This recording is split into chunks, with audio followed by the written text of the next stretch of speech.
We're very, very honored to have with us here tonight Rashid Masharawi, who's the director of this incredible film or set of films that we've just watched. And we also have with us Jamal, the director of the Palestine Solidarity Campaign, which is, as many of you know, the biggest Palestine Solidarity campaign in Europe. I wanted to start with you, of course, Rashid, to ask, the ambassador said in the introduction that it's extraordinary and probably unprecedented to be making cinema during a genocide. And many people have said this is the first live-streamed genocide that we've lived with. We're seeing videos come out from Gaza every single day that ordinary, incredibly brave people are making. But I wanted to ask you, why is cinema, this kind of cinema, so important and different compared to those everyday documentary videos that we see? Yes, I just want to mention very small detail before that. It's true, this is my idea. I was the producer, I was the artistic supervisor of this project. I was showing this all over the world, but without the 22 filmmakers from Gaza and all the assistants, this project will never be made. It's not possible because they are the one who risk their life, danger, their own life, make the impossible to make it possible. So I want to, in behalf of these 22 filmmakers, I want to thank you all, thanks, because they are not with us. They are following all the time. Tomorrow, everybody in Gaza, they will know what's going on here, or what was here. And it's very important for us because they have to think that there is others who care about them. They think about them, they talk about them, they support them. This is why it's very important. Now I'm answering your question. Yeah, it was very important for me when you mentioned the story of the names and the voices, because immediately I see that we are in Gaza, they are killing us as numbers all the time. And I know it. When I born and grew up in Gaza, I know these guys, I know the dignity of the people in Gaza, like the film of the teacher, yeah?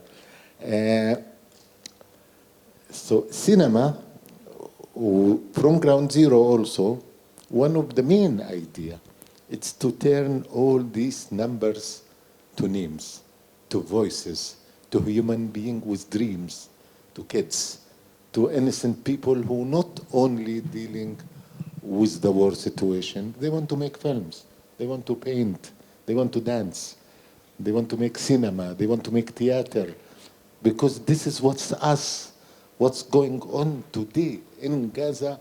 It's not us, it's not our identity, or our culture, or our history. Palestine is not only Gaza. Palestine, it's Jaffa, Haifa, Nazareth, Jerusalem, Bethlehem, all these historical places who belong to humanity in general. And now we are, talking with Gaza. For me, voices and names and sound, very important, and I think it helps a lot the project because it visualizes. You can touch these people, who you can understand who they are killing there. Yeah, it's very important. And to come to this story, parallel the war, and to try to make cinema. I'm trying to answer your second questions, I think. I'm a filmmaker since more than 30 years. I made many feature films and documentaries. These films were shown in many festivals. I understand also the difference between the news and between cinema. News is very important. We need news. We need to know what's going on. We need everybody to cover. Even if the Israeli occupation did not allow the international journalism to get in, the Palestinians went to do the job. They were targeting them. They were killing them. They were killing all the camera. They're still killing them. But cinema, it's not the news. Cinema, It's protect the memory. It's mean in the news what happened yesterday, it's already history because today there is something else. But films that I made 30 years ago, they are showing them today in televisions, in festivals. So cinema protect the memory, keep the memory. And cinema, you can design also an identity. Our history, our culture, our identity, our mentality, you will not have it in the news. You will have it in the cinema. Dreams of the people, hope, you can have in the cinema. So also, part of the idea of From Ground Zero, it's to add hope. Because, you know, it's mean Gaza, it's our home. We cannot say, okay, it's not a shop that we say didn't work, we close and khalas, we finish the business. We have kids there, we have life there. We have to think about tomorrow with what's remain from the people and from the buildings. We have to tell the people that tomorrow is coming. And I give this job to cinema because cinema, I trust that cinema can carry this. Cinema, it's easy to share stories with the world because you talk about art. Art, camera, sound, music, entertainment. I hope we don't need to do this and we will focus to make cinema for cinema. Okay, but we are also dealing with our life. It's okay. And it's good even that we can make films. We are filmmakers and we can serve our own country. Yeah, absolutely. Thank you.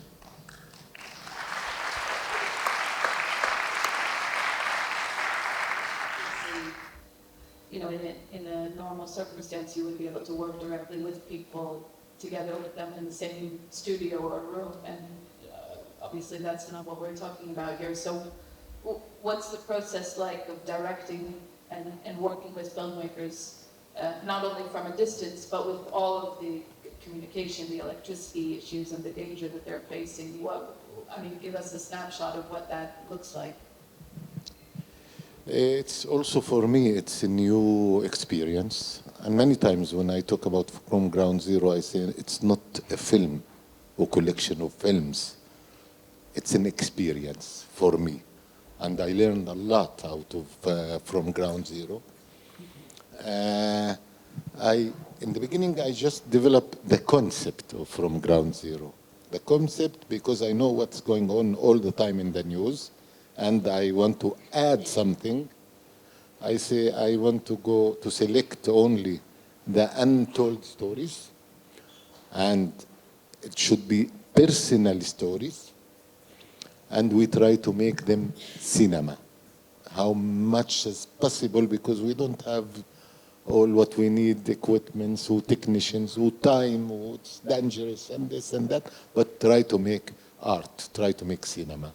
This was the direction, the concept of the film. And then we start to receive stories. And then I start to develop the ideas with the filmmakers by not telling him what I want, by asking him, what you mean by that? What did you want to achieve? Where you are going with this idea, to tell him, it's better if you do it this way or that way. You will come to your own idea better. You will describe yourself better. It was also another element that we add from the beginning to these films, that we say we want all the filmmakers to describe their own emotion, feelings, personal feelings, and at the same time we want them to show their own cinema, their own filmmaking, to express also their own cinema. This is why in this collection you see fiction, you see documentary, you see marionette, animation, experimental, see video art with paintings and this. So because of this is different filmmakers. It's not, the films did not look like me as a director. You see all these divisions. They looks like the filmmakers themselves, but I have also myself and other advisors who work with these filmmakers to achieve their own idea better. Thank you, Rashid. Ben, I want to turn to you now. Since the start of Israel's genocide, we've seen an outpouring of solidarities. We've heard the opposite of that, but the solidarity from artists who are using their platforms has been incredible. And recently, just as an example, over 4,000 artists and filmmakers have pledged not to work with Israeli film institutions that are complicit in the genocide. And this is not out of nowhere, of course. It's a part of and connected to work that you and the PSC have been working on for decades. So with that experience behind you, can you give your reflections on the film and also what inspires you in this darkest moment from the film and from the work that you've been doing? Good thing. If people will forgive me, can I just begin by speaking, I think, for everyone here and saying thank you, Rashid, for this film, and through you, thank you to the 22. I really thank you. You know, your movement also, they are behind all what's going on. This is why I'm sitting here. It's because of that. All right, so listen, in answer to your question, Ryvka, I mean, look, let me start with my reflections on the film. I'm going to quote somebody else's words. One of the people we invited to be with us tonight, unfortunately, Rebecca O'Brien. Some of you will know Ken Loach's film producer of many other films. And she said how much she regretted not being able to be here because she'd seen the film, wanted to see it again. And I quote, she said, "It is the most honest, devastating, and life-affirming thing that I've ever seen because it comes from the people." And I would echo, this is also the second time I've seen the film and I had the same reaction as the first time I saw it. I mean, in terms of the aspects of this that are devastating, and I think everybody will feel there are parts of this that are very hard to watch. We've all, through this genocide, been confronted by those moments of trauma in what we see. I'm going to say something that I don't often say publicly, and it may sound a bit odd, but I'm a campaigner. My job is to politically organise. And that often provides a shield to the trauma because the response individually, us collectively at PSC, is what do we do? How do we organise? How do we respond to this? But of course there are moments, and there needs to be moments, when the trauma breaks through, whether that's the horrific images of the death of people like Shaban al-Dawood or Sidri Hasina, or the voice of Hind Rajab. And there are moments I'll carry with me like that from this film as a father. It's very difficult to process and understand the reality for a mother and father having to write the names of their children on their arms so that some part of them may be recognised. But this film also, as Rebecca said, inspires. This might be an odd thing to do. I want to pick up on what you said, Rashid, but I'm going to quote your own words back to you because there's something that you said in a Guardian interview last week, I think. It touched me, and if you haven't read Rashid's interview, don't look it up online. You said this, you said cinema can protect memory because films are like dreams, ideas. Nobody can occupy dreams. Nobody can occupy ideas. Nobody can occupy memory.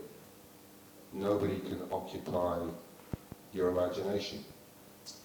When I read that, I was very touched by it, and it made me think of the words of a poem that I have been quoting quite a lot recently since I came across it. It's by an American poet called Mary Oliver. It's called Tecum Say. It's about another genocide, the genocide of the Native American people, and it contains this line in it. It says, there is a disease worse than the risk of death, and that is forgetting what we should never forget. We know that this genocide was preceded, as Rashid just said, by an incremental genocide over more than 76 years through the process of murder, of colonization, of ethnic cleansing, of destruction of homes and properties and villages. And part of that process is what is often termed memoricide, and it is part of the project of erasure is to try to erase the collective memory, the history, the culture of a people. We see it through the Nakba. The destruction of over 500 towns and villages was not just an act designed to remove the possibility of Palestinian lives in those places now and in the future, but to erase the memory of the past. Those villages never existed. There were no Palestinians. This is part of what is happening at the moment. It isn't much commented on. We are all looking at the current destruction of Gaza City as devastating because it is designed to remove the possibility of life in Gaza City right now. That many of the buildings being destroyed have been there for hundreds and hundreds of years. There's another film which I remember, some of you may have seen, it's called The Great Book Theft. And it covers what happens in the Nakba, what happened in the Nakba, a process of Zionist militias stealing from Palestinian homes, artworks, books. My family were numbered amongst those who had all of the books, all of the artworks stolen from them. They were taken to Israeli state archives. They remain there, shielded from the public. So this film is an act of documentation of the reality of the lives of Palestinians now, and it's an act of resistance against erasure. Watching this film is an act of resistance because every single one of us is going to leave here with the testament of these stories and the hopes and the dreams, whether that's to be a stand-up comedian in the midst of genocide, or to be a musician, or to be a filmmaker, or to be a dancer. And if we take those away with us, as we will, then that becomes an act of collective resistance. But look, coming to your question about what inspires me, I'm a campaigner. My job is to build campaigns that can try to affect change, and to try to affect change you have to hang on to hope, the belief in the possibility of change and a better future.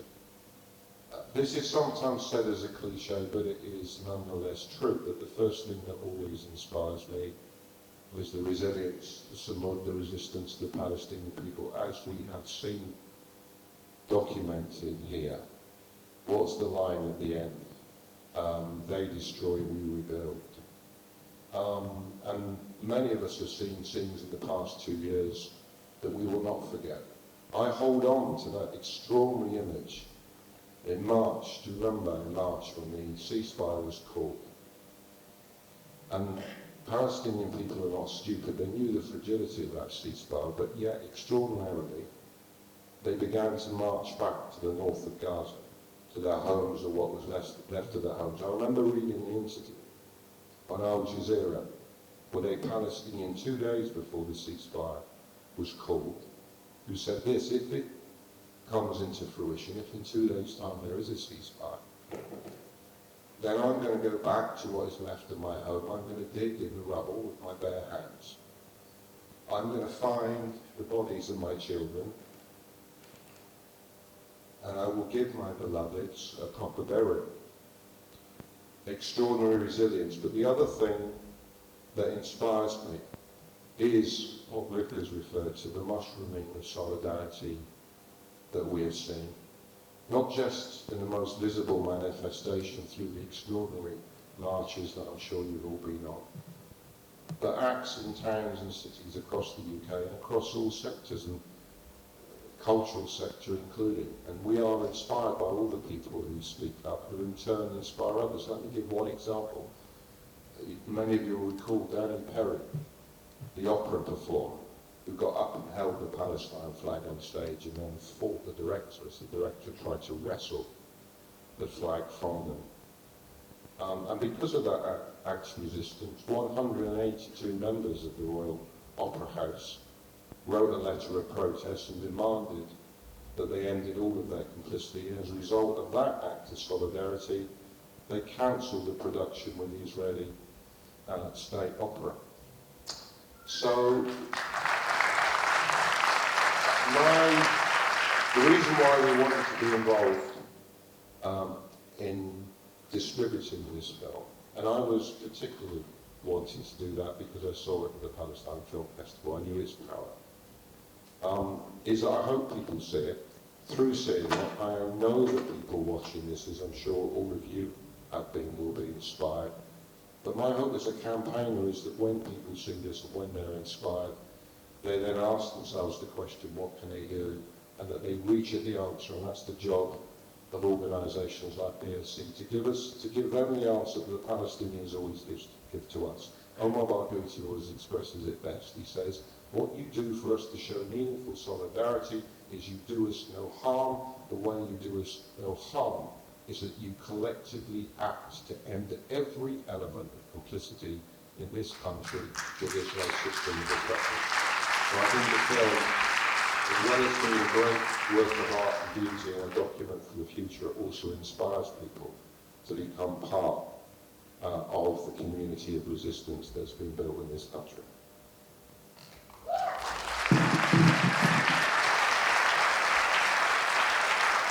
Thank you, Ben. I think we have time for some questions from the audience, and I'm sure there's a lot of people who are interested to hear more from Rashid and Ben. Thank you so much, Rashid. These stories just flew straight into our hearts. And I wanted to ask whether the filmmakers who gave us these beautiful stories, whether they had a chance to see this film. All the filmmakers, they saw these films because we make together the editing, and everybody should approve also his final, because in the end it's his film for sure. It's part of all the collections, but it's his film. But we went more than that. We make a film festival in Gaza during the war, and we show all the films with the filmmakers and the people who participate and the assistants and press also were there. So it was, all the films were shown twice. It means 2 times each part, with hundreds of people were sitting there watching the on live during the going on war. And some kids were getting into tents to make photos, and they even make kind of a red carpet, and they come with chariots, with donkeys. Yeah, just to, because some come from far away and there is no transportation. Some of this material, it exists also if you search or Google. I have a big archive of photos and videos from this. It was very important for me to show these films in Gaza parallel when all these films were shown in all over the world, with the directors, filmmakers, the location. I think we can all agree it's been a really incredible night. It's been so, so special to have you here with us, to watch this film and to hear from you. So thanks again, Rashid, for being here. Thank you, really thank you.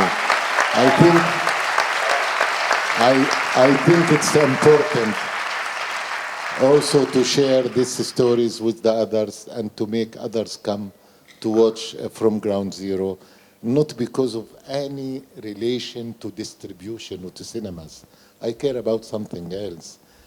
For the Palestinians in Gaza, they feel alone. Now, when we deliver this news, and they say, we talk about them, we think about them, we support them, it makes them stronger, it adds hopes, and this is very important for me. Many people should come and watch from ground zero because it makes that they are thinking about what's going on. Thank you. Thank you very much. Thank you all for being here tonight.